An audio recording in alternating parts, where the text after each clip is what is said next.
मैं चंद्रकांत शर्मा एक बार फिर आपके साथ हूं एक नई बातचीत में।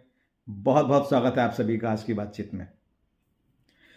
आज बच्चों के लिए परीक्षा पे चर्चा का आयोजन था मेरी तरफ से।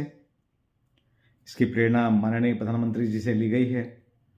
हमने हमारे स्तर पे विद्यालय के लेवल पे एक शिक्षक के दृष्टिकोण में क्या क्या टिप्स हो सकते हैं उनके मोराल को बूस्ट करने के लिए, how to crack difficult questions, how to be passionate और how to remain stay focused, वगैरह वगैरह बहुत सारी बातें की।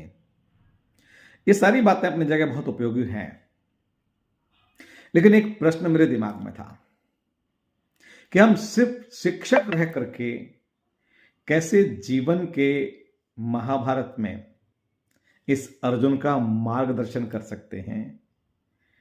हमें तो शिक्षक से सारथी बनना पड़ेगा, और ऐसा सारथी जो भगवान कृष्ण के निष्काम कर्मयोग, साक्षी भाव और अभ्यास योग युक्ति की तमाम समीक्षाओं को अपने व्यक्तित्व में धारण करे।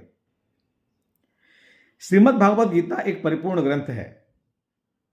भगवान कृष्ण जहां निष्काम कर्मयोग की बात करते हैं, सेंस ऑफ विटनेस, स्थिति प्रज्ञता की बात करते हैं, कर्मण्येवाधिकारस्ते माम फलेषु कदाचन से अभ्यास योग युक्तेन चेतसा नान्यगामिना, किस तरह से युक्ति के द्वारा, अभ्यास और योग के द्वारा हम चेतना को एक मूल रूप में डाल करके उस परम स्थिति की प्राप्ति कर सकते हैं। वो परम स्थिति है सांसारिक जीवन में विजय प्राप्त करके एंड लिबरेशन की तरफ जाना, मुक्ति की तरफ जाना। मुक्ति, बंधनों से मुक्ति, मुक्ति दुर्गुणों से मुक्ति, मुक्ति आलस्य से मुक्ति।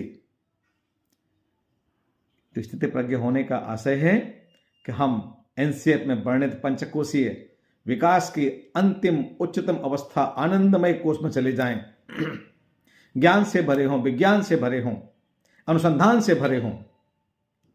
हां, हमारे व्यवहार में चित्त में जो चंचलता है उस पर बार बार श्रीमद् भागवत गीता जी में भगवान कृष्ण अपना प्रकाश डालते हैं। और उन चंचल लोगों, साथियों के लिए कहता हूं कि अभ्यास योग युक्तेन, और साथ साथ आहार युक्त विहारस्य, युक्ताहार विहारस्य।